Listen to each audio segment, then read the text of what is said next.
Better. All right. And we are live. Hello, hello, hello, everybody. Good evening and happy Friday to you, worthy Hmm. friends. A good a good evening to you again. Hello. Good evening to We're you again. Hello. we are happy to see everybody. Hope everybody's doing well tonight out there. Um Give people a couple of minutes to file in here. Got a big show tonight. A lot of news to talk about tonight here on Big show. our It's December, the final month of the year. We got to go big, Seth. I guess so, man. There's Hmm. definitely a lot to cover tonight in the news roundup live. Anybody who might be popping in here who has never tuned into the news roundup live, this is something we do on Friday nights. This time at 5 p.m. Pacific, 8 p.m. Eastern. We do the first segment of our show live. Essentially, we talk about the week in Nintendo news, kind of what we've been up to and stuff, and we do all of that live here on YouTube. So super fun.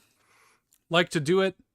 And we appreciate y'all for tuning in. If you're here for the first time, hey, go ahead and like and subscribe while you're Yes. here before we get Yes. started. Do that. Do that. Do that. That. Give us that like and subscribe. And this is just one part of the grander show. We have, there's a whole lot of video content that goes up here on the YouTube channel. But it's really just part of this media network. And at the heart of it is a weekly Nintendo podcast that this live recording is a part of. It goes live on podcast feeds around the globe on Saturdays. And so, in addition to what you're about to hear right now, you're also going to hear a weekly top 5, a weekly indie showcase, where we spotlight a indie game on the eShop. This week it's Dodgeball Academia. And we have kind of a revolving fourth, like, main segment, be it an interview or a review or a retrospective or what have you. This week it's a massive review Yeah, we of got a Pokemon big Scarlet and one. Violet. Yeah, Yes. yeah, it's like an hour and a half long review discussion of Pokemon Scarlet and Violet. So, kind of blowing out Pokemon this week. So, big episode. I promise you, we're big proponents of not being dull. That's So true. even though it's an hour and a half long, I promise it'll be entertaining. Yeah, I hope so. I certainly hope so. You'll let us know. Yeah.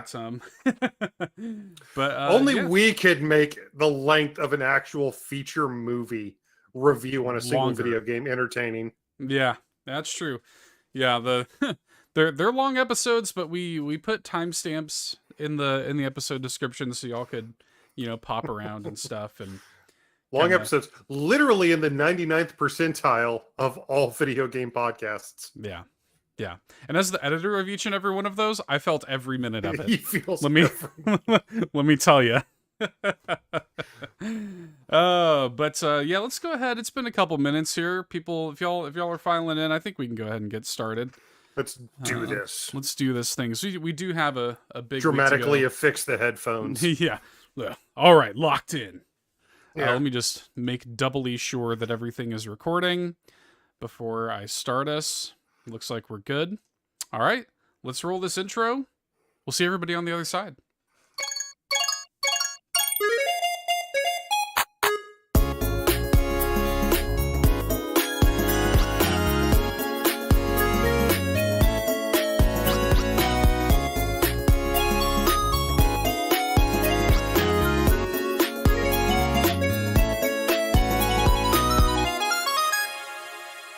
That's right, everybody. We're here in December, and we are happy, as always, to be bringing another episode of All In a Nintendo Podcast, the weekly Nintendo variety show where no shell's left unturned and no point is left unearned.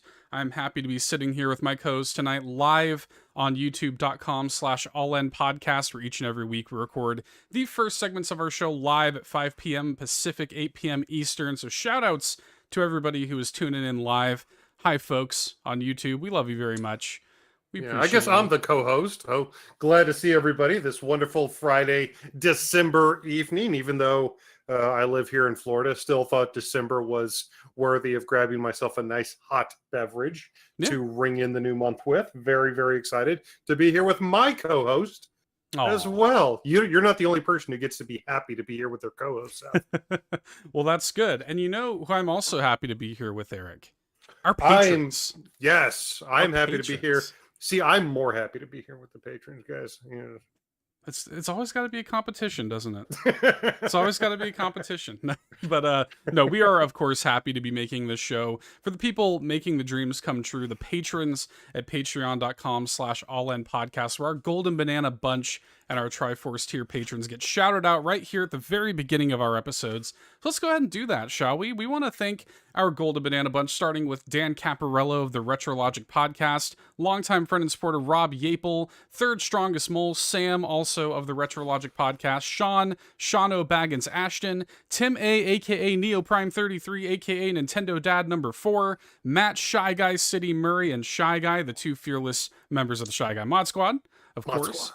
Drew Agnew, the handsome host of the House of Mario podcast, Phelan Ward, the host of the Damage Counter Pokemon Trading Card Game podcast, Bill Very Tucker, who this week upgraded to the Golden Banana tier, was a 1-up tier supporter, but upgraded to the Golden Banana tier. So Bill, thank you very, very much for that, my friend. Very much appreciate that. Bill is the host of a podcast that I've been on many times called A Gamer Looks at 40, which is an excellent show that I highly recommend y'all check out, and a brand new Patreon supporter and a very dear personal friend of mine, Marcus O'Neill. Marcus, thank you so much for supporting us at the Golden Banana tier. Welcome to the Patreon brigade and the Golden Banana Bunch, my friend. Marcus, I reached out to him just to personally thank him for supporting us, and he was like, I'm not even a Nintendo fan, but just I had to support. And so Aww. It was very, very kind of you, Marcus, and he's just an amazing, amazing person. We love Marcus. So thank you very much to our Golden Banana Bunch. Moving into our Triforce tier. We want to thank Josh Vaughn, longtime friend and supporter and godfather of Tingle Love Tuesday. John Datfast Cummins of the Retrologic Podcast and of On Topic Retro, and just all around great dude. The Globetrotting Jet-Setting Nintendo Hub and Sparky, the man behind the Nintendo Hub here on YouTube, Adam Caparello, Octorock in 1982, who is one of the hosts of the Retro Groove podcast. Really good episode of that just came out. And he also is starting to focus on his YouTube channel, also called Octorock 1982. Check him out there. And of course, the legend himself. Oh, I get to say something. Uncle Randy. It is Uncle Randy, as it turns out. We love you very much, Uncle Randy. Thank you very much for your continued love and support. Thank you all, everybody at patreon.com/allinpodcast. We really appreciate it. You guys are making the dreams come true, literally, especially as we kind of look to the end of the year. Eric and I, just before recording this, actually sat down and put together a lot of plans. There's a lot of things percolating, a lot of exciting stuff happening in the world of All In that you all will hear about very, very soon. Mm-hmm. So thank you so much. Some of it is very exciting. Some of it very exciting, and we appreciate you all for continuing to support, and we love you all very much. You guys are making it happen. So head on over if you want to join the ranks of these lovely people. Head over to patreon.com/allinpodcast and see which of those 3 tiers works for you. Another way you can support the show, it is the holidays. We understand that people have money tied up, of course. It's not, it's the holidays, you're buying Christmas presents. We do understand. So you can also leave us some words, drop a 5-star review on Apple Podcasts, on Podchaser, and on Audible. And you can leave us a 5-star rating on Spotify. It's a very easy and free way to support the show. And if you do that, this is where we will shout you out as well. We don't have any new reviews this week, but hey, if you get in your review now when you're listening to this, you might make it next week. And I'll shout you out here on the show. I'll do it. Mike, becoming a patron, dropping some words, makes you a certified legend. And don't you want to be a legend? Don't you want to be a legend? Who doesn't want to be a legend? So thanks, everybody. We really appreciate that. But, sir, with all that being said, what's been going on in your world this week? Nothing. What's been going on with you? Not much. All right. Good night, folks. Good night. No, we are here in December, wintry month. And while we don't do as big of a blowout for the Christmas and Hanukkah and the December holiday season as we do for spooky season, I did try to get into the mood a little bit here in the past couple days. I did finally sit down and watch the Guardians of the Galaxy holiday special. That was That was adorbs. That was quite I gotta adorbs. watch that. Yeah. I did. Another reason that I watched is because they dropped the new trailer for Guardians of the Galaxy Volume 3 at the bizarrely massive Brazilian Comic Con from a couple days ago, where they also dropped stuff about new Indiana Jones and just Yeah. all kinds of stuff got dropped at this Brazil Comic All Con. right, I mean, Brazil. yeah, like Yeah, showing up. good for you guys, but I was not expecting that. Hey, But shout outs to Brazil. Brazil, we did our Spotify wrap. We shared some of these stats on our social media. Brazil is actually, we got some all in fans in Brazil. So shout outs to mhm. you, Brazil. Well, we've got all in fans all over the world, so thank you, 24 Earth. countries. That's Earth. Thank crazy. you, Earth. That's crazy. 24 countries? Mm-hmm. That's nuts. Ah, it's so cool to see those We're stats. officially global, Seth. We're officially Mm-hmm. global. Yep. But another thing that I want to do to get into the December holiday spirit, dude, I really want to see Violent Night this weekend with David Harbour. Oh, yeah. Yeah. I did see So, that. It's funny. so there's this Christmas themed action movie starring David Harbour and John Leguizamo that is incredibly tongue in cheek, where Santa actually plays like a Rambo-esque action star.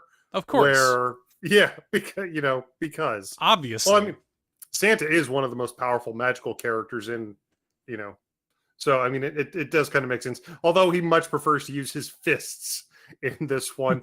But if you haven't checked out the trailer, it looks weirdly great. It does.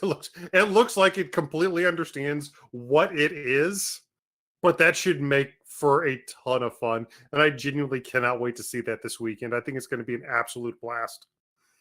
David Harbour really looks like he just leans in to the whole ridiculousness of Saint Nick being an action star. He's like, saying dramatically into a walkie-talkie, Santa Claus is coming to town. I'm down for that. You're on my naughty list. It looks like it's going to be so much fun, though. In terms of video games, another heavy-handed week of Pokemon Scarlet and Violet for both of us here at All In. Gearing up for our full review of the massive game later on in the podcast episode. So definitely make sure to check that out. There's things to say. We even have things to say here about it in the news roundup, which we will get to very shortly. But yes, another big week of Pokemon for both Seth and I. But both Seth and I wanted to end the week on a very fun and nostalgic note.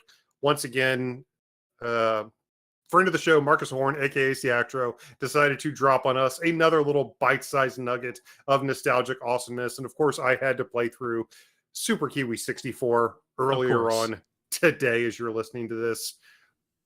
But I mean, it's a Marcus Horn game. Both Seth and I were very easily able to 100% the game in under 2 hours, but still. Yeah, this is what he does. This is his whole shtick. The games are very cheap, very inexpensive, and I do like one thing that he's done for North American markets is he just released a game that we talked about like a few weeks ago called Beanie, this little kind of platformer, which was, a fun little like 30-45 minute thing, and I think it cost $1. This game costs $2.99. If you already own Beanie, you get $1 off of it, so it's just $1.99. Or if you don't already own Beanie and you buy Super Kiwi 64, you get Beanie for free. So essentially, you're getting a free copy of Beanie if you buy Super Kiwi 64 any way you split it. So very cool. Two games for $3. And again, both of them are very, very bite-sized. That's the entire thing about his games. He makes a new game literally like every 3 months at this point.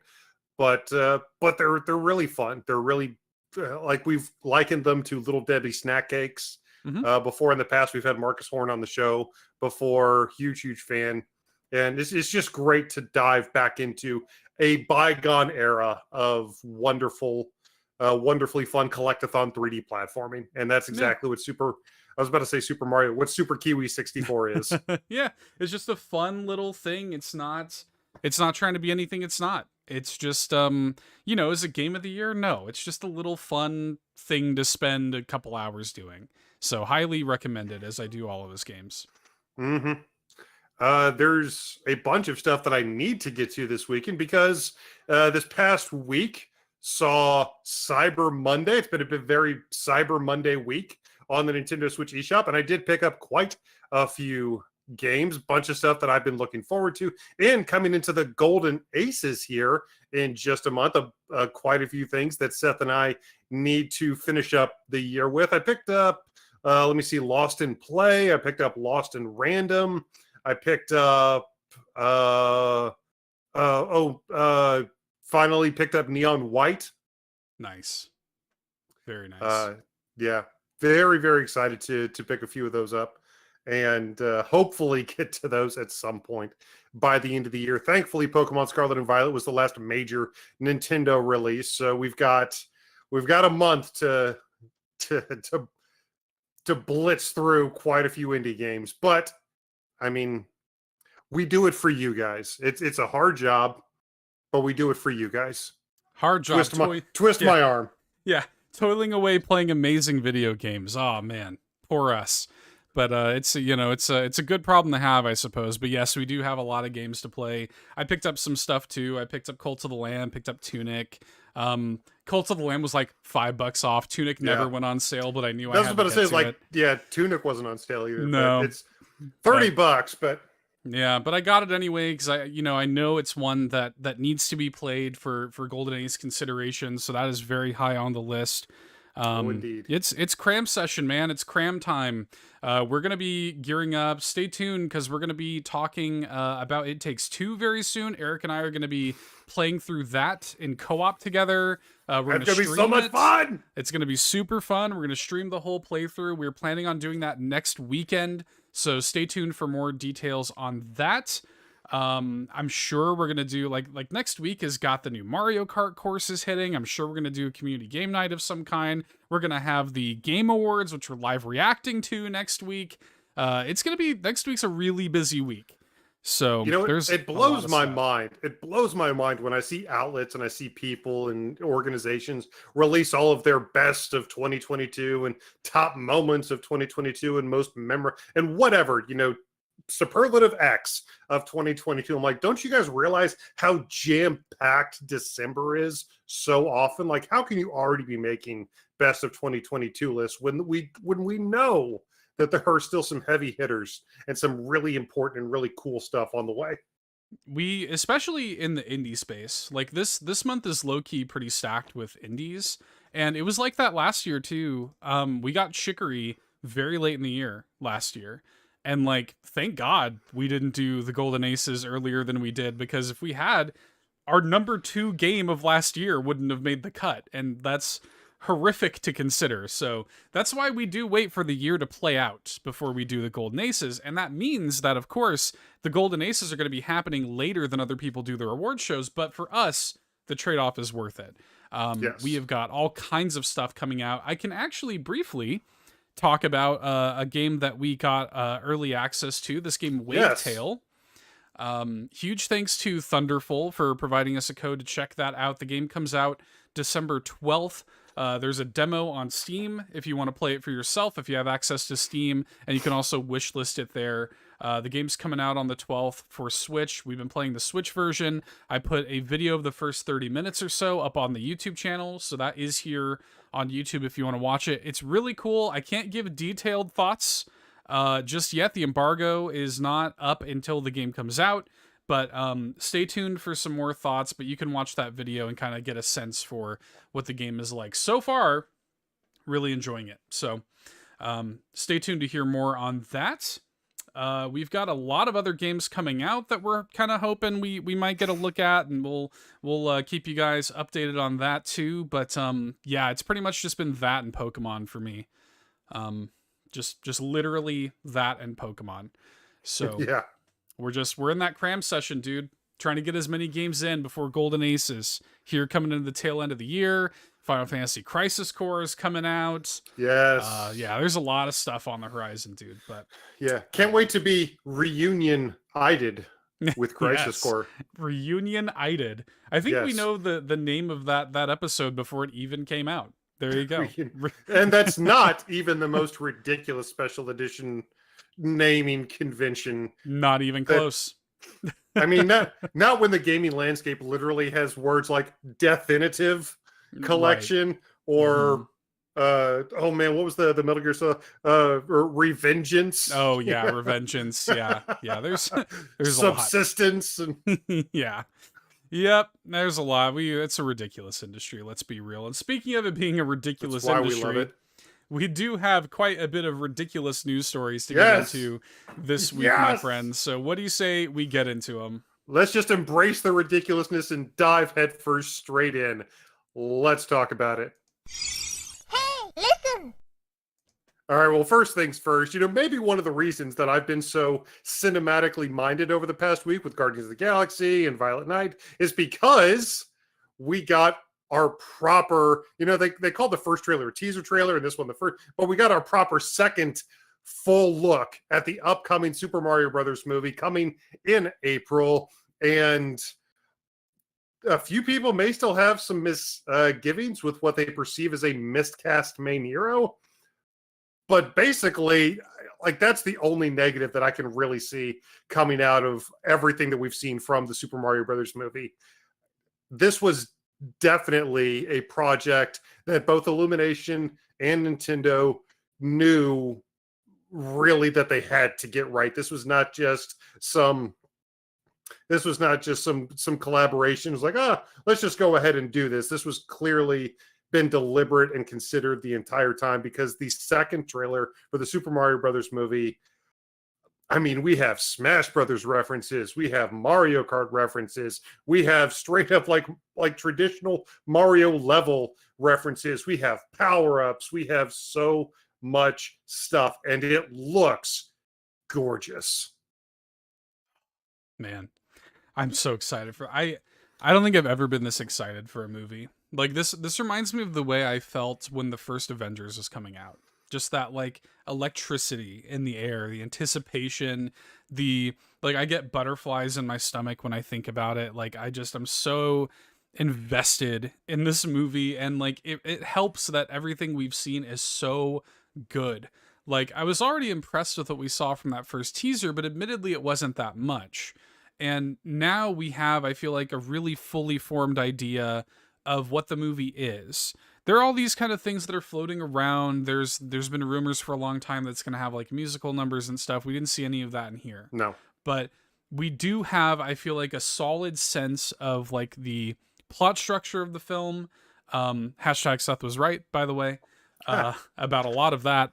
Not all of it, but I was on the right track for sure. We got to see Peach for the first time by Anya Taylor-Joy. I love the characterization of Peach in this trailer. She looks. How does she actually look like Anya Taylor-Joy? They all do. They made them somehow. I don't know if they actually did any like motion capture or anything like that, but it looks like when Jack Black specifically was doing his voiceover, like they did the facial dots and the facial recognition. Because even Bowser looks like the perfect marriage of traditional Bowser, and Jack Black's like facial mannerisms. They just made it work. Like it is one of the most. I struggle to think of an animated movie that looks prettier than that. Like in that traditional like animation sense, that kind of like CG, like that shot of Peach, Mario, and Toad in that field of fire flowers.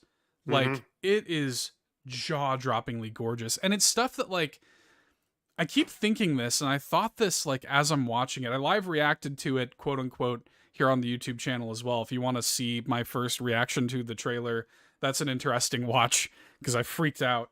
But like just the deservedly things, deservedly so. Yeah, just like this movie is just like tugging at like my heartstrings. Like people who have been invested in this stuff for their entire lives, like even little tiny things, like there are lots of galaxies out there. Peach very specifically says galaxies, right? Yeah, that's I bit my tongue at that moment. And one of the things specifically when it comes to galaxies that I wonder about is there's a couple shots they show fairly toward the end, fairly on deep into the trailer, with you see Mario and Luigi going through these kind of cosmic slipstreams. It's a warp pipe. That's the warp pipe. That's the inside of a warp pipe. And that's clearly where they're going from the real world to the Mushroom Yep. Kingdom. And we even saw something on Luigi's back that I think was very clearly supposed to be reminiscent, at least, of the Poltergust. I thought so But too. I had to freeze frame that. it's not the it's Yeah. not the Poltergust. But I do think it was specifically supposed to be reminiscent of the Right. Poltergust. But because just of the characterization of those kind of cosmic slipstreams and them going out of their way to say galaxies very intentionally and deliberately, it does make me wonder, me being, of course, the big Mario Galaxy fanboy that I am, if that's how they're going to try to connect things, if that's how they're going to try to work stuff in. Yeah. Well, and I had been postulating this for the past, really since that first trailer that we got a month and change ago, that the story setup of this is going to be that Bowser is going to these different kingdoms and stealing their power stars to become, big and powerful and bad, blah, blah, blah. It's not like some deep plot, but No, the plot for this movie is more than likely going to be fairly formulaic. right, but that's what it is. It's really just a setup, and we saw it in the first trailer where the first trailer opened with Bowser taking down this ice kingdom with the penguins, stealing their power star, and who's gonna stop me? We had all that. He didn't yield, and right. So we had all of that, and that was already, I was sort of like, okay, so this is what we're doing here. In this trailer, we get an actual shot of the kingdoms, of the worlds. They're gonna tap into the like multiverse thing that everybody's doing. But we see literally, like, we see the Mushroom Kingdom, we see Donkey Kong Island, we see the desert, and we see the desert, which might be Sarasaland, who knows. That's true. We see a kingdom at the top of the map that looks like it was either very volcanic. It's either a lava kingdom or it was already overtaken by Bowser at that time, because it's the same kind of effect that he leaves behind in the Ice Kingdom when he takes that over. Well, see, that's what I was saying. Is like, where was the Ice Kingdom on that map?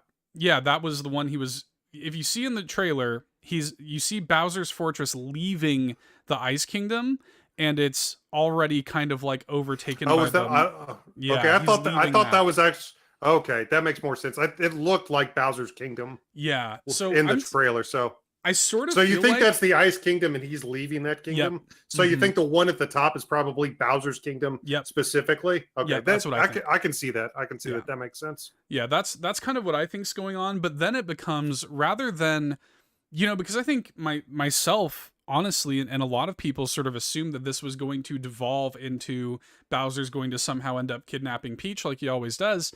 That's not what's happening here. Peach is defending her kingdom from Bowser with an army of girl toads. boss. Hashtag girl boss. She like kicks up a halberd. She's wearing her Mario Kart outfit. What? So cool. I'm like, where did the halberd come from? Like, Peach has never used like a traditional war weapon before. The fact that she uses a parasol-based shotgun in Mario plus Rabbids Kingdom Battle is enough. But here she is, like, rocking up an actual traditional, no kidding, real world halberd. Yeah, it's really cool. And we see what is very clearly like a training montage with Mario, with, of course, that whole thing. We've seen a couple of other shots of sort of Mario's introduction to the Mushroom Kingdom and stuff like that. And I think that the problem that a lot of people have is not only with Chris Pratt's voice, which, to me, I'm like, I'm fine with it. It's fine. I actually thought when he did the little wahoo at the end of the trailer, I was like, all right, like, that sounds like Mario, like that tracks for me. That's fine. But a lot of people are very kind of upset about that. And a lot of people are also upset about the characterization of Mario, how he's so out of his element, how he's kind of he's the butt of the joke. He's the, comic relief. He's getting the cheap sucked onto his face. He's falling and failing a lot, but it's gotta kind of be that. Donkey Kong's beating him up at the beginning. It's an origin story. Like, he's not gonna immediately come in and be this awesome hero. It's just like any other origin story. In the first game, he went to the wrong castle, 7 times? Right. Yeah, exactly. Hey, Chloe G here, watching us live on YouTube. Shouts to Chloe G. Where have you been? Yeah, we've missed you, Chloe G. Eric and I have talked about, shout outs to Chloe G, a longtime listener and supporter of All In. OG. OG supporter of All In. We want to give a huge shout out to Chloe G watching us here live on YouTube. Much love to Chloe G. Good to see you. Genuinely good to see you. So Tony Baker here in the chat says he's the fish out of water, not used to it. Think about the Disney Hercules, same deal, 0 to hero. That's exactly it.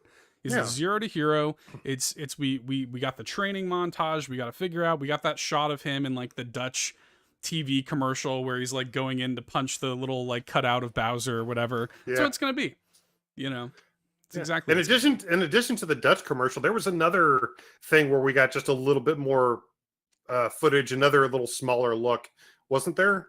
There's it was in that footage we see Mario, like Toad sort of introduces him to the warp pipes in the That's right. That was the Brazilian one, right? Yeah, it's the Portuguese language one. It's weird, yeah, but we've seen like little extra snippets that have come out since then, and yeah, where Mario clearly has traumatic PTSD he clearly has traumatic head injuries. Yeah, for sure. Going through the warp pipes, yay for concussions. Those are funny. Yeah. But that is still going to be a fun, although looking at that one specifically, maybe no other piece of footage more has made me want to play a video game version of this movie than that footage, because just the way everything is rendered and because of how true they are being to so many aspects of the games, that lends it to being translated back into that medium very well. So I don't think it's going to happen, but I would, especially based on what we've seen already, I would 1000% day one pick up a Super Mario Brothers movie, the game. I do think it's going to happen. You do think it's going to happen? I do. All right. I think, here's the thing. They, like, what better way? Like, that would be just the perfect marketing storm to have this movie out there. I almost wonder if that's a big part of why the movie was delayed to the spring. People might remember it was supposed to come out this month. Mm-hmm. So it could be to coincide with the game, with the Super Nintendo World opening up next spring in Orlando. In Hollywood next spring, and then in Orlando later.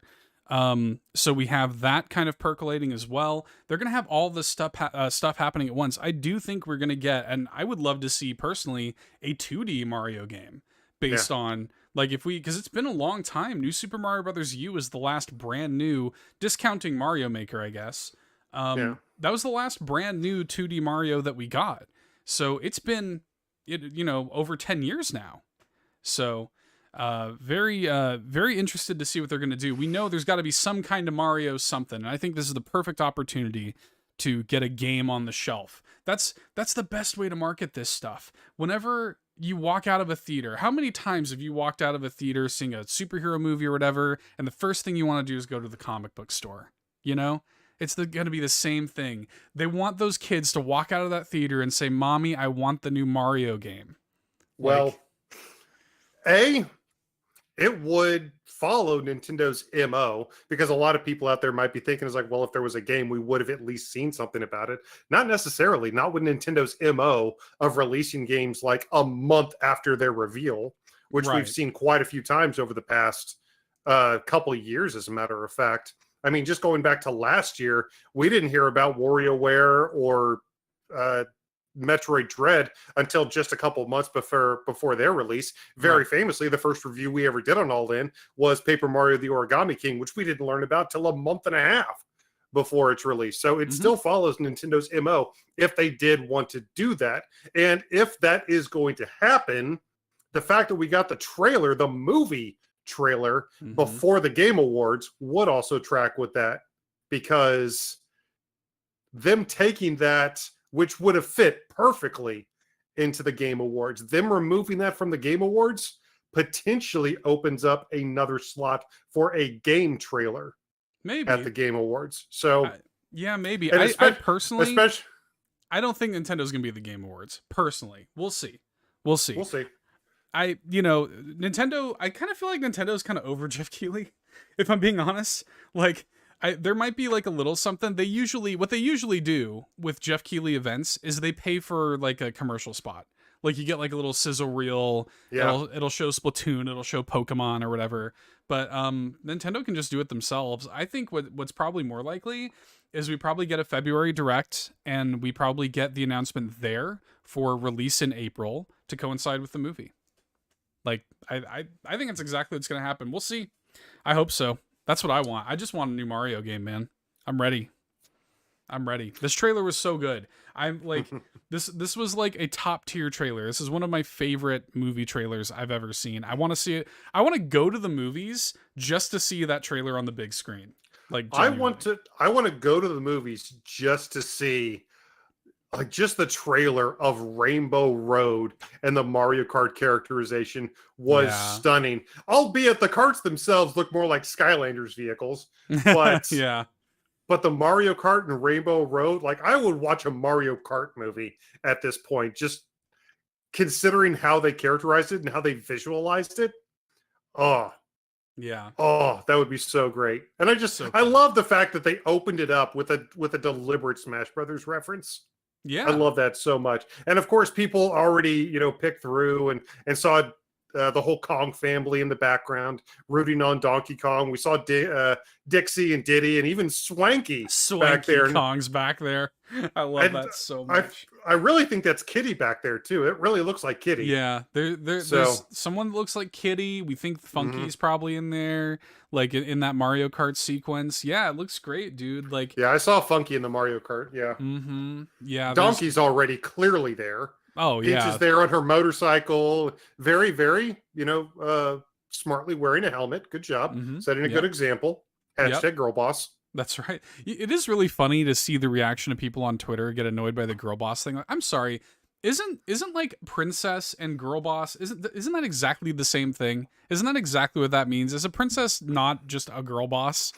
Like, well, people are mad because historically Peach has always been the damsel in distress, but the damsel in distress trope just doesn't really work anymore. No. So I am glad that the movie is shying away from that.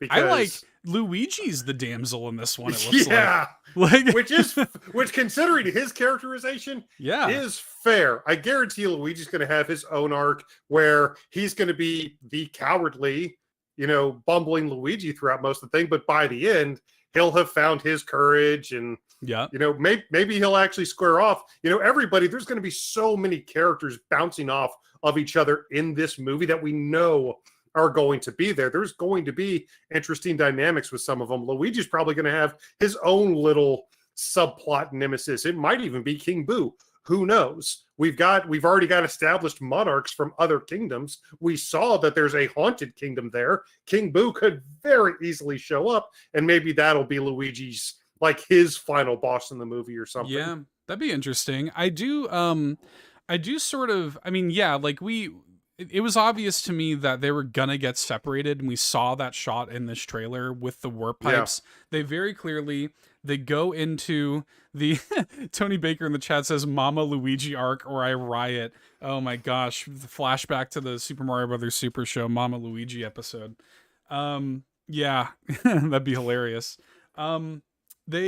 They get separated in that warp pipe. We see that shot of them clasping their hands and whatever, and they get sent to different spots. Luigi is going to get sent to that place where the dry bones are chasing him, like we saw in the beginning. Of course. Very Luigi's Mansion vibes. And in the character posters that they released, they're very much leaning into the Luigi's Mansion thing. He's got the flashlight.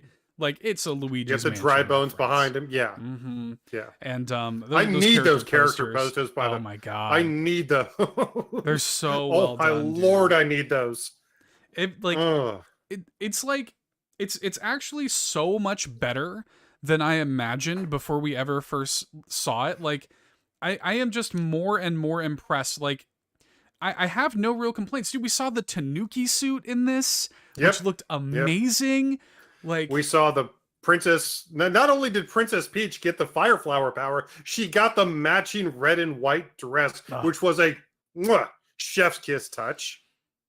Man, I was just so happy with every single thing in this trailer. Like, we were just so afraid. We were so afraid. We were just like, please don't at least be god awful. Please don't at least be completely terrible. And now here it is. It looks straight amazing. And I even really like Donkey Kong's redesign. Miyamoto made a point to come on to the direct and be like, Yeah. hey, this is the first time we've redesigned Donkey Kong in many, many years since he went into 3D. And to me, that was the clearest indication of there being. I've been tooting the horn about a Donkey Kong game for like 2 years on this show, since like the advent of this show. To me, Miyamoto saying that, like, why would he even feel the need to say that or redesign Donkey Kong at all, if not for a game 2? I honestly thought that's what he was leading to before the direct Yeah. ended. Yeah. Even though they explicitly said there was going to be no game information beforehand, that it was just going to be the new trailer. They, for whatever reason, of everything that they were working on in the movie, they said, hey, Donkey Kong released 40 years ago. We've redesigned Donkey Kong. We're taking a lot of care and love and attention with this famous character right now. Oh, thanks, Yep. bye. I'm Yeah. like, Yeah. huh? We That redesigned. seemed like it was leading somewhere, Yeah. Shapiro. Yeah. You seemed like you were leading up to something. New design that's kind of more reminiscent of the original design. I personally love the way it looks. I think it looks great. Yeah, I'm a little on it. I love it. And I've always been a really big fan of that original Donkey Kong design anyway. I think it looks good for the movie. I do think it looks good for the movie. It fits with the aesthetic of the movie. Yeah. We'll see, man. I'm just so excited. I'm excited for all of this stuff to happen. I'm excited. I can't believe we get to see a movie like this. Like, I can't believe we get to, like, just live in a world where this movie exists. Oh, it's so cool. Oh, boy. Oh, boy. Well, and we have even more reason to be optimistic, Seth. I was just going to say. Even more reason to be optimistic. Yes. So we're going to be talking about our full thoughts of Pokemon Scarlet and Violet later on in the podcast episode. But there has been a clear talking point that has dominated the conversation of these games since it has released, and that has to do with the technical performance, or in many cases, the lack thereof. And Nintendo, contrary to the copious amounts of salt coming off of Seth, have decided to actually address that. To actually is like, you know what?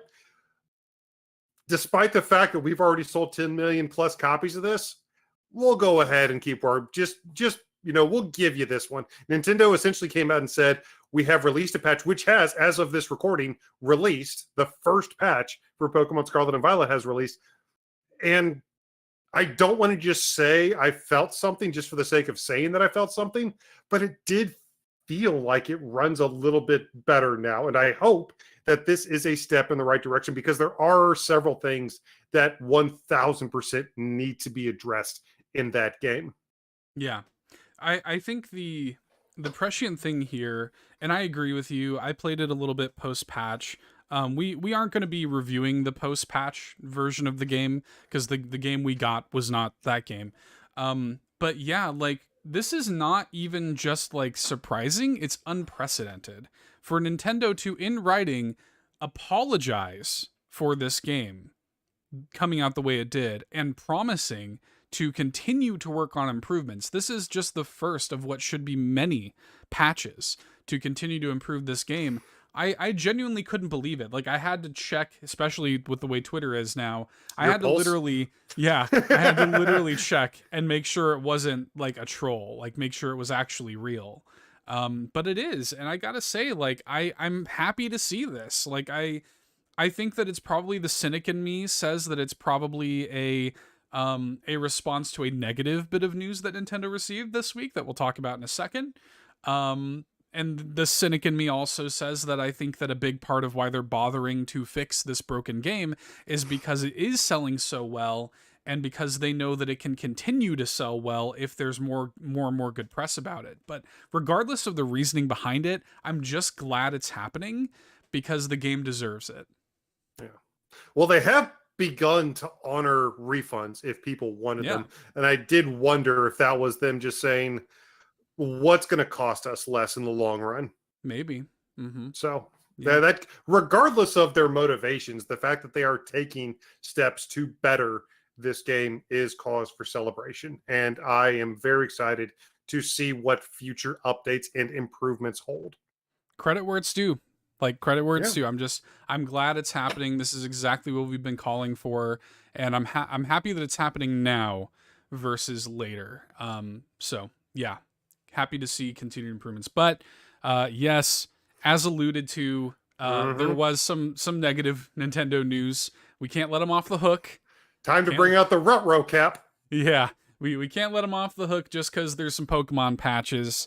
There was a nasty little bit of news as it relates to Nintendo this past week coming out of the Smash World Tour event, who released a statement kind of saying that the day before Thanksgiving, after being in talks with Nintendo since January of this year, their event was kind of unceremoniously canceled. At least that was their allegation. With no with no real reasoning. This is a developing story that even literally is just a couple of hours ago had new things added to it.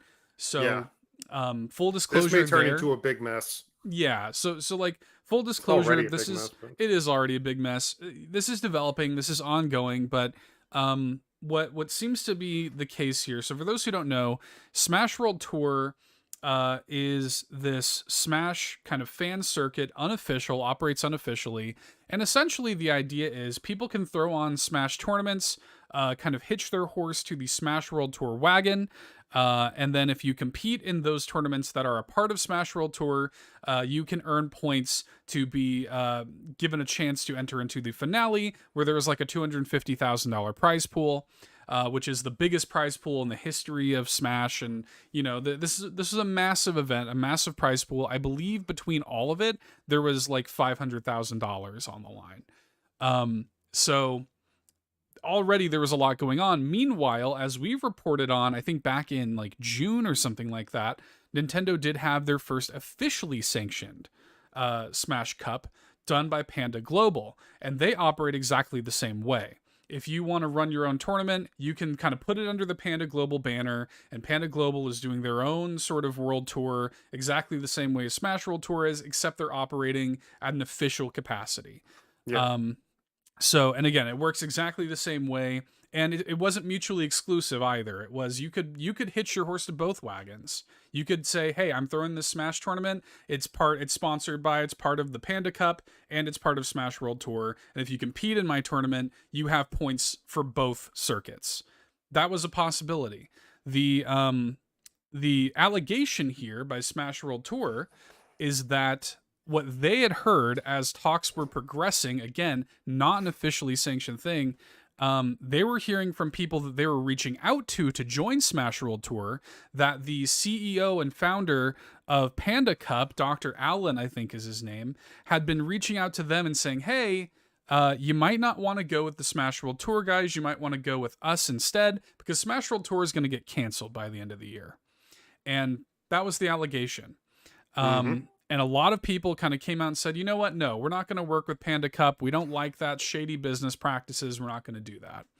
And then there's been all this radio silence going on between Smash World Tour and Nintendo, and they put in their proposition in April, didn't hear back until 7.5 months later, again, the day before Thanksgiving, and then they just out of nowhere said, "You know what? No, it's canceled.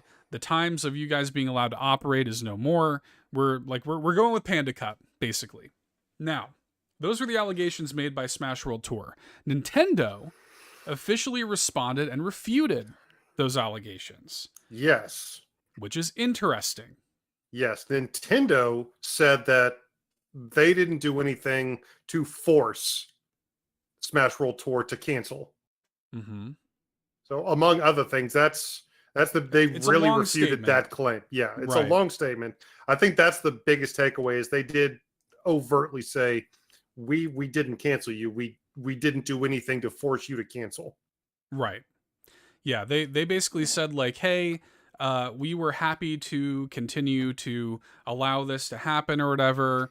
We weren't giving them license to do it officially, but we weren't telling them they had to stop either. And Smash World Tour then issued another statement saying, "Wow, like we were confused at this take because that's not at all the what we were told," and they provided quotes and stuff like this. They say, Panda Global is going to be our people. Panda Global is going to continue to work with the Smash community, advocate for the Smash community, blah blah blah. They're our key partner, and Smash World Tour was still standing true that no, Nintendo gave us notice in writing that we were to put off our tour. And then Panda Global came in with a follow-up statement, very much kind of in line with Nintendo's, kind of saying, no, we were confused by this too. Yeah, they said, quote, "We were just as surprised as the public to see the announcement of the Smash World Tour Championships cancellation, as well as the accompanying statement, which attacked the hard work and ethics of those behind the Panda Cup." Right. So you have Smash World Tour that came out and basically said, Panda Global has been strong-arming us for a while, and we've been dealing with radio signs from Nintendo, and then they just came out and basically shut us down. And Nintendo saying, we really didn't do that, and Panda Global coming out and saying, we didn't strong-arm anybody, and we were just as surprised when you decided to cancel your tournament as everybody else was. Yeah. And again, this is all just, he said, she Massive said at this he point. said, she said, yeah. There's a lot of allegations being thrown around. Again, the story is developing, but it just reeks of BS to me. Yeah, it looks like it will wind up being decided in the courts. Probably. So it probably will. Looks like Smash World Tour, when they were talking in their initial statement, did talk pretty extensively about how deliberate their statement was and how it was prepared with the help of many lawyers. Yeah. So they are talking quite heavily with legal proceedings at this point. I think they should. I think they should. Yeah, we'll see. We'll see how it all shakes out. Again, I don't want to postulate a lot. Like I said, to me, it smells like a lot of like corporate sort of like, hey, we didn't know. Like, we can kind of like toe this line. We didn't tell you to cancel it. It's like, Well, I have feelings, but I ultimately don't know what's going on. I don't have facts. I very clearly see what the allegations on all sides are, and I do have some strong feelings, but I don't really have anything to back those up empirically right now, one way or another. So I don't know. We'll see as things continue to progress. I will say both Seth and I, when it comes to our feelings, we're pretty on point about another recent controversy. Yeah. I hope that just the same way we hope with everything else, that eventually everybody is able to find a way forward. Of course, yeah, but I also another thing that I think is a big takeaway here is there are a lot of victims, not just the organizers of Smash World Tour. This has ramifications on the entire Smash community, who has always kind of had to operate at the behest of Nintendo, not at the support of Nintendo. They've always kind of had to operate in an unofficial capacity. Again, Panda Global just earlier this year with the Panda Cup is the first ever like officially sanctioned, officially licensed Smash Cup, which is crazy. So like you could imagine how Panda Cup, it might be in their best interest to tell people, hey, you should probably come with us exclusively. You could kind of see where the motivations might be there for Panda to do that. Again, I'm not throwing any accusations around because we don't know all of the facts, but you could kind of see where these dots might connect. That's all I'm going to say. So, well, I'm just going to throw that out there, and you can decide whatever you want. But we'll see how it all shakes out, man. I agree with you. I think it probably is going to come down to the courts. I think it is probably because there's a lot of money on the line. There's a lot of people impacted by it. So, yeah, it's just unfortunate. It's unfortunate for the Smash community. I wish that Nintendo... See, that's the thing, is ultimately there's hundreds of thousands of people out there that just want to go have fun and play Smash Brothers. And they're just like, why is this so difficult? Just let us play Smash Brothers. Let us go have fun. Yeah. What is the hang up, guys? Yeah. It's unfortunate, man. And I feel for people because I feel like if we keep going down this path, we're just going to wind up having like zero stakes, no prize pool, like low effort, Smash circuits that are happening illicitly in speakeasies. You know, like in speakeasy, like a Nintendo Smash Prohibition era, you know. we got to get a constitutional amendment just to Yeah. have Smash tournaments. That's what it's feeling like these days. It's ridiculous. So I don't know. I hope it gets ironed out, but it is what it is. Hey Seth. Hey, we got that Smash tournament around the corner. Yeah. I'll meet you there. Knock 3 times and ask for Johnny. Get to play Smash. Don't tell the Holy coppers. moly. Yeah. All right. Well, that's what we have to say on that. We just wanted to present all the facts. You guys make up your own mind on that. But a little bit of exciting news to hit on here. The Splatoon 3 chill season did just launch this past week. Really cool. Excited for that. We talked about that a little bit last week. We knew that Big Run was an imminent part of this chill season, but now we know when Big Run is starting. The first Big Run is happening the weekend of the 9th through the 11th, and the first stage to be overtaken by the Salmonids will be Wahoo World. So, and I know a lot of people want that to just be a permanent thing, just overtake Wahoo World and let it die, but, you know, that's neither here nor there. This is creating with all of these Nintendo games and their event-based, things that they have going on. It's going to create some interesting scheduling by Nintendo, because there is currently going on in Pokemon Scarlet and Violet a big, cool Charizard Terra Raid battle that's going on this weekend, and a couple weekends from now, the intervening weekend, next weekend, is going to be Big Run. So you have all of these, you've got stuff like Mario Kart, and they occasionally have Mario Kart Open tournaments, and you've got all these Nintendo games now that have to start kind of scheduling their own events each weekend on the calendar.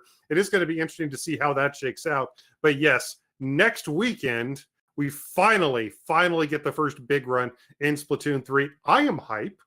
I'm very excited. Salmon Run, I really enjoy Salmon Run in Splatoon 3. We've mentioned this a couple times. So happy that they made it a 24/7 part of the game.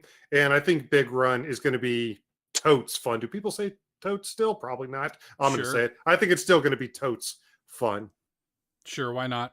We'll go with that. Why not? I'm looking forward to it too. I really like the idea of there being a kind of between Splatfest event. I kind of like the idea of there being like something we can get excited about and do over a weekend between Splatfests. So, and there should be a Splatfest gearing up pretty soon too. There were some data mines that happened. It seems like we probably have a Splatfest gearing up in early January. So this makes perfect sense. And I do really like, because there are a lot of people that want to enjoy Splatoon, but are really gun shy considering the massive number of high-level competitive online players. So I am happy that they are going to have something that, they can jump in and be cooperative with, and not worry about some 10-year-old from halfway around the world, giving them a 10-to-1, death to kill ratio. Yeah, that's fair. Yeah, so I'm looking forward to it, man. Have to play some of that too. In between It Takes Two sessions. Try to play some Splatoon at some point. But super excited to play It Takes Two, though. It's gonna be so good. That's gonna be super fun. But let's hit these notable releases before we say goodnight here. We got a lot this week. We do, and I think we should open up with one that is in fact kind of a news story within itself. I think we should open up with the Outbound Ghost, which released earlier on this week. To its own significant drama. Yes. This came out on the 1st. Full disclosure, we have had Conrad, the developer of the game, on our show. Our friendly, I have spoken with Conrad personally about this issue, and there's a lot that can't be said legally. We can't share details and things like that, nor can he. But I do want to say that Conrad has agreed and is happy to come on our show. He's going to return to the show when he's able to legally talk about all of this and properly celebrate the release of the Outbound Ghost. So I do just want to say that just right out front. However, yes, it came out on the 1st, and Conrad released a statement saying, quote, "The Outbound Ghost released on PlayStation 4 and 5 yesterday and on Nintendo Switch today. I've already received worrying messages concerning its performance. I never wanted this version of the game to come out, but due to circumstances out of my control, this is the one that was released. I'm doing everything that I can to get the relevant parties to fix their mistakes, and I will keep you all up to date as much as I possibly can." End quote. So I did get my Kickstarter copy of the game, and I did play it for a few minutes. It was immediately apparent that this was not the final build of the game. The instant I played it, I was heartbroken for Conrad that this version of the game is out there, because I know, like, I've played the game in many different forms over the past couple of years. I know that this is not the game that was supposed to be released. And the first impression is really the biggest one that matters. This is going to be the version of the game that a lot of people interact with, and it is going to do irreparable damage to this game's reputation and to his reputation. So, the game is going to hopefully be fixed in short order, and whenever Conrad is legally allowed to talk about it and come finally do his victory lap and finally celebrate this game the way it deserves to be celebrated, he will return to the show. I hope so, because we've talked a couple times before on the show about how ridiculously hard it is already for indie games and indie developers to stand out and really get some traction on the eShop. It is so hard because games are coming out at, frankly, an unkeepable pace. Yeah.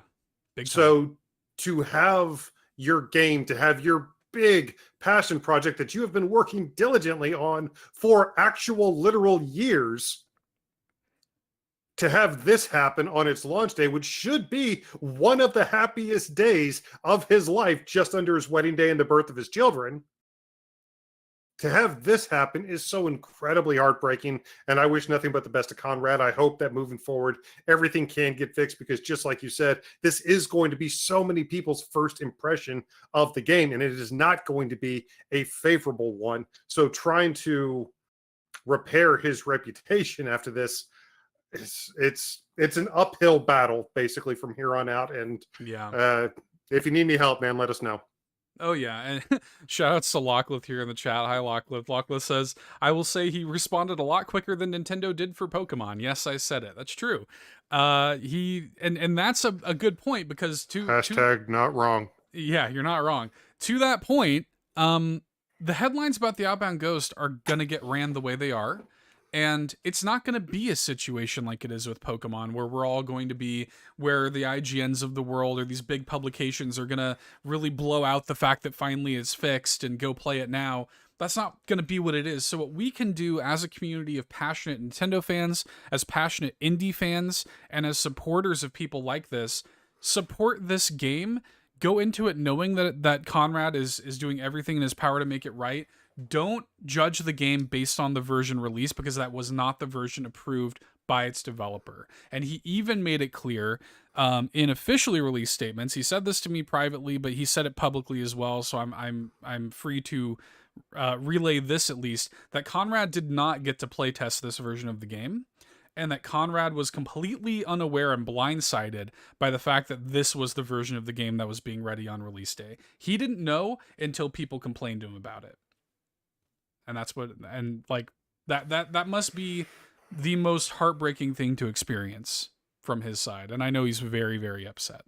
So Anyway, wishing him all the best, and very, very much looking forward to talking to him about it when he's able to talk about it. Absolutely. And we are very much looking forward. We are very much looking forward to play the intended version of the game once it's released. That is a game that Seth and I have been very excited for quite some time. Like we said, we had Conrad on the show. Seth has played it in a couple different forms for Steam Next Fest and stuff like that. So this is a game we have had on our radar for quite some time. So once the intended version of it has been released, I promise you, we will probably be talking about it, and we will let you guys know. Y'all will hear about it. But that was not the only game released this past week, of course. I think the other sort of really big release from this past week was Inscription. Yeah. The whole reason that we wait until the new year to talk about best releases is here at the very beginning of December 1st, Inscription, one of the best games on other consoles of this past year, finally dropped on Nintendo. I've already pre-ordered my special reserve version of the game. Cannot wait for that to come in. This is a big deal, and you should be excited. Yeah, I am. I'm excited that it's on Switch. I played it on PC for the Backtrackers a month or two ago, and I really loved it. It was one of my favorite games that I played this year as well. Super happy it's on Switch. I have not picked up the Switch version of the game yet because, like you, I want to get the physical. So that is on my to buy list, is the physical via special reserve games. But yes, this is a very, very special game that that you should all play. It's $20, which I think is a very fair price for it. And yeah, it's come in knowing nothing. I'll say that. Come in knowing nothing. As little as possible. That's easy for me. I know nothing. There you go. You know nothing, Jon Snow. I know nothing. Down. We've already talked about Super Kiwi 64. Yes. Again, available now from our friends Siactro, Marcus Horn. We both played through it. Both very much enjoyed it. Speaking of Locklith here in the chat, Locklith reviewed Soccer Story over on Carpool Gaming with my Carpool Gaming brethren. So check out that video review discussion. Her and Matt, aka Mart, reviewed Soccer Story over there. And Soccer Story seems like kind of a golf story-ish thing, but with soccer. Yeah, that was what I got from it. Perfectly timed to coincide with the World Cup. Right? Yeah. Oh, yeah. Great release timing. I will say that. Yeah, there are a lot of people who are going to be jonesing for a soccer something. So this guy. Yeah. This guy, especially after Mario Strikers has kind of died down with the hype a little bit. Yeah, a little bit. Yeah. Maybe they'll finally give us those multiplayer updates that we want. But yeah, I would. Matter of fact, we're going to be talking about another ball-based arcade-style sports game here. Very reminiscent of Soccer Story on the show. So, I'm just more arcade sports. Just give me all of them. Just all of them. Every single one of them. That's right. And finally, we got two, not one, but two Square Enix published releases, kind of continuing a crazy year for Square Enix. Bro. This must be one of the most stacked years in Square Enix's history, because we got Front Mission First, remake of the first Front Mission game. Is it this one, or is it the second one that's never been localized before? I think it was the second one. Second one, yeah. And the second one, I think, is coming in early 2023. So we got this. This is a remake of the first Front Mission game. If you're a fan of these sort of like mech strategy RPGs, our friend Sam, Third Strongest Mole, is a huge Front Mission fan. So I know that he is happy, and I know that fans of the Front Mission series are going to be very happy to have this on Switch. Well, I haven't had, full disclosure, haven't had the chance to play it. I have seen a few fairly middling. I've seen a few fairly middling reviews of the remake so far. So I don't know. Haven't played it myself. Just telling you what, like, just a couple initial reactions I've seen. So do a little bit of research. I hope it's good, because obviously this is a cult classic franchise with a ton of fans all over the world. One of the OG tactics games. So I mean, like everything else, we want it to be good. But, of course. Sam, let us know. Yeah, let us know, Sam, if you wind up picking it up and playing it. And another Square Enix remaster, Romancing Saga Minstrel Song. I've never played any of these Saga games personally. I've seen the sort of stylized SAGA. Oh, yeah. I've seen it all over the place. I know it's like a storied franchise. I've never personally played any of them, but I know there are going to be people out there excited for this. Yeah, the Super Nintendo and PlayStation 1, like the Mana series and the Romancing series and all of these old mid-90s RPGs. We're seeing so many of them come back into the fold now. I mean, Front Mission is basically one of them as well. We had Live Alive earlier on in the year, and we're getting all these HD 2D remix of a bunch of old RPGs. So I am glad to see that the true renaissance of the JRPG is kind of coming back in full force, especially because there were so many amazing games back then that not a lot of people really bit on. It was a while before JRPG, specifically as a genre, really started to get popular in the West. Final Fantasy VII, which, celebrating its 25th anniversary this year, was a big part of that. But we had so many great games come out in the West prior to FF7 that never I think had the chance they deserved to find their Mhm. audience. And with so many of them coming back, I'm really interested to see how many of them are finally going to get picked up. Yep. Yep, I am too. And that's what we got for the notable releases this week, folks. But we do have more Square Enix games coming out. There are 2 Square Enix games coming out just in the next 2 weeks, as a matter of fact. So they ain't done yet. We got No. Dragon Quest Treasures next week. We've got Final Fantasy the week after that. So Square Enix is on one, dude. They're on one this year. Final Fantasy VII Crystal Crisis reunionized. Yeah, Crystal Crisis Core. Yeah, Crystal Crisis Core Reunionize. reunionized. Sure. Let's go with that. Turbo. Yeah, Turbo HD Remix. Exactly.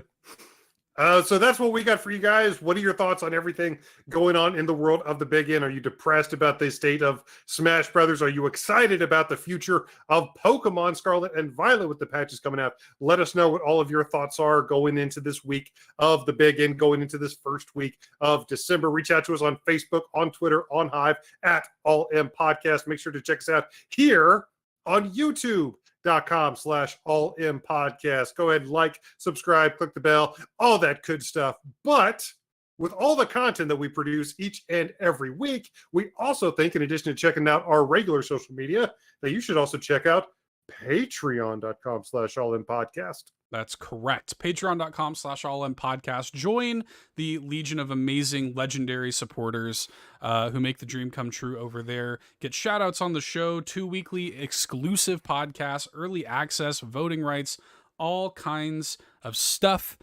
We appreciate that support. But if you don't have a few bones to toss our way, we do understand. It's the holidays after all. There is a free way to support us as well. Drop in some words, 5-star reviews on Apple Podcasts, Podchaser, and Audible. We appreciate that. You can leave us a 5-star rating on Spotify, and we'll shout you out on the show for that too. Again, we will. a free way to support the show. Very easy and very, very much appreciated.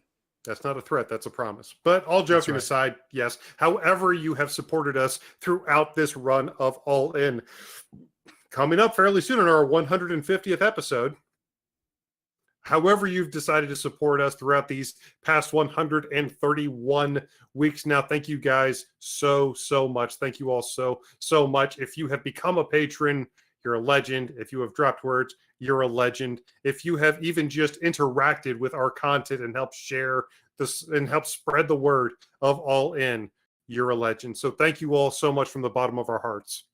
Namaste. Namaste. That's the news, folks. Thank you all so much for coming out. Locklith, you're no longer on Hive. What's going on with that? Did you delete your Hive already? Did you already back out? I might actually do that soon too, because I haven't been able to post like pictures. Oh, really? You can't post pictures on there? There's something going on with the media posting or something. I don't know. They got to make some fixes. Really? So I'm trying.